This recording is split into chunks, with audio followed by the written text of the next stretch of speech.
Saludos a todos y bienvenidos nuevamente a mi canal. En uno de nuestros videos anteriores, hablamos sobre los Nefilim. El término Nefilim en hebreo significa los caídos. Génesis 6:4 dice, había Nefilim en la tierra en aquellos días, y también después, cuando los hijos de Dios se unieron a las hijas de los hombres y tuvieron hijos de ellas. Estos fueron los héroes de la antigüedad, hombres de renombre. Algunos espectadores se sorprendieron y cuestionaron esto, citando que según la Biblia, los ángeles no pueden procrear. Sugirieron que este pasaje podría referirse a hombres humanos que crean gigantes con mujeres. Otras traducciones llaman a los Nefilim gigantes, lo que se alinea con las palabras de Jesús en Mateo 22:30, en la resurrección, las personas no se casarán ni se darán en matrimonio, serán como los ángeles en el cielo.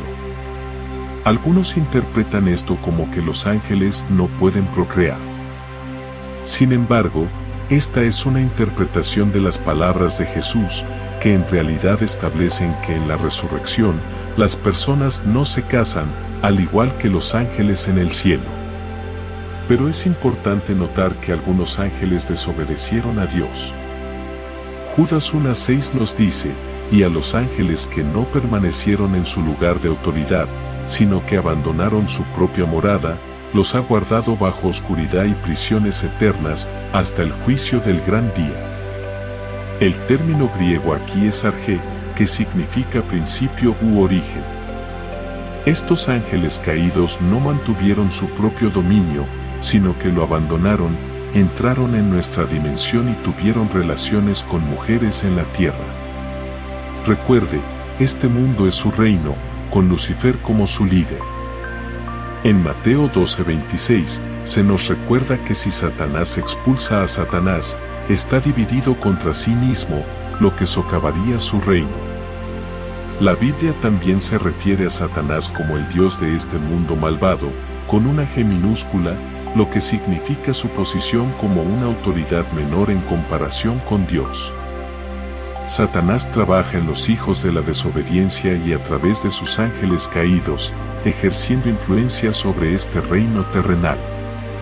Sin embargo, a pesar de la presencia e influencia de Satanás, Dios sigue siendo soberano y le permite a Satanás solo ciertos límites. Existen límites a lo que el diablo y sus ángeles pueden hacer a menos que Dios se lo permita. Se cree que uno de estos límites es que no pueden tener relaciones sexuales con seres humanos, que es lo que hicieron los ángeles caídos, lo que llevó a su comparación con las ciudades pecadoras de Sodoma y Gomorra. Estas ciudades se entregaron al pecado sexual y a los deseos antinaturales, como se describe en Judas 1:6, y en consecuencia fueron castigadas con el fuego eterno. Además, 1 Pedro 3:19 proporciona una perspectiva intrigante sobre el destino de estos ángeles caídos. Menciona que Jesús, después de su muerte, fue y proclamó a los espíritus encarcelados, probablemente refiriéndose a estos ángeles que desobedecieron a Dios. Ahora entendemos que los espíritus encarcelados mencionados en 1 Pedro 3 se refieren a los ángeles caídos, ya que a menudo se hace referencia a los ángeles como espíritus. Hebreos 1:13 distingue a los ángeles como espíritus ministradores, enviados para servir por el bien de aquellos que heredarán la salvación, enfatizando su papel y naturaleza. 1 Pedro 3:20 aclara además que estos ángeles caídos fueron desobedientes durante los días de Noé, cuando la paciencia de Dios esperó mientras se preparaba el arca. Esto coincide con la cronología de 10 generaciones desde Adán hasta Noé, en la que el mundo se volvió cada vez más malvado con el tiempo.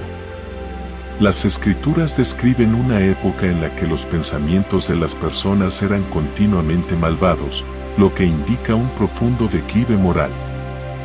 Dios tenía límites en aquel entonces, como los tiene ahora. En nuestra era actual, los ángeles caídos no pueden cruzar estos límites. Si desobedecen y cruzan estos límites, serán encadenados en la oscuridad eterna. Esto demuestra que los ángeles, incluidos los caídos, no son libres de actuar fuera de la voluntad de Dios. Un ejemplo de esta limitación se ve en el libro de Job, donde incluso el diablo no puede actuar sin el permiso de Dios. Un día, los hijos de Dios vinieron a presentarse ante el Señor, y Satanás también vino entre ellos. La Biblia se refiere a los ángeles como los hijos de Dios, como se ve en Génesis 6 y más tarde se confirma en Job 38, 7. En Job 1:7, Satanás le dice al Señor que ha estado caminando de un lado a otro en la tierra, buscando a quien devorar, retratando su constante búsqueda de oportunidades para causar dolor y sufrimiento. Luego Dios señala a Job como un hombre intachable y recto que teme a Dios y se aparta del mal. Satanás cuestiona la integridad de Job, sugiriendo que Job solo sirve a Dios debido a las bendiciones y la protección de las que disfruta. Dios había colocado un cerco o límite alrededor de Job, para protegerlo a él y a todo lo que tenía de las artimañas del diablo. Este cerco impedía que los demonios y el diablo dañaran a Job o sus posesiones. Pero extiende tu mano y golpea todo lo que tiene, y verás si no blasfema contra ti en tu misma cara. Aquí, el diablo está esencialmente pidiendo permiso a Dios para poner a prueba a Job. Dios permite que Satanás lo haga, pero pone una restricción, especificando que Satanás no puede hacerle daño a Job. Es importante no darle demasiado crédito al diablo ni ponerlo al mismo nivel que Dios. Él es simplemente un ángel caído, una vez un gran ángel, pero ahora limitado en poder debido a su rebelión contra Dios por orgullo. Perdió la guerra en el cielo y fue arrojado a la tierra como un rayo, como mencionó Jesús. Dios creó límites para Satanás y los ángeles caídos, limitando sus acciones. No pueden sobrepasar ciertos límites, como dañar directamente a la humanidad a gran escala. En Génesis 6, algunos ángeles caídos sobrepasan estos límites al tener relaciones sexuales con mujeres humanas, lo que lleva al nacimiento de los Nefilim. Esto se describe en Génesis 6, 1, 2, donde los hijos de Dios vieron a las hijas de los hombres y tomaron esposas de su elección, probablemente a través de la fuerza o la coerción. En Sudáfrica, existe una práctica muy extendida de adoración a los antepasados, en la que la gente consulta a los sangomas, curanderos tradicionales. Algunos de estos practicantes se dedican a la magia blanca o negra, y hay casos de posesión demoníaca y satanismo. Un aspecto interesante de esta práctica es la creencia en un demonio llamado Tokolose, especialmente temido en la comunidad negra. La gente eleva sus camas del suelo utilizando ladrillos para evitar ser atacados por este pequeño demonio conocido por violar a las mujeres. Eleven sus camas del suelo, lo que es un detalle interesante de destacar. Pasando al versículo 3, el Señor declara que su espíritu no morará en el hombre para siempre, ya que el hombre es carne, limitando sus días a 120 años. El versículo 4 menciona a los Nefilim, que estaban en la tierra en aquellos días y después, nacidos de la unión de los hijos de Dios y las hijas de los hombres. Estos Nefilim eran famosos como hombres poderosos de la antigüedad, lo que sugiere que eran de estatura y fuerza significativas, probablemente gigantes. Se describe a los Nefilim como una raza mixta, mitad ángel y mitad humano, que posiblemente parezca aterrador o malvado. Estuvieron presentes tanto antes como después del diluvio, como se hace referencia cuando los exploradores israelitas se sintieron como saltamontes en comparación con ellos. Con el tiempo, a medida que los Nefilim se mezclaron con los humanos, su linaje probablemente se debilitó y se volvió más parecido a los humanos.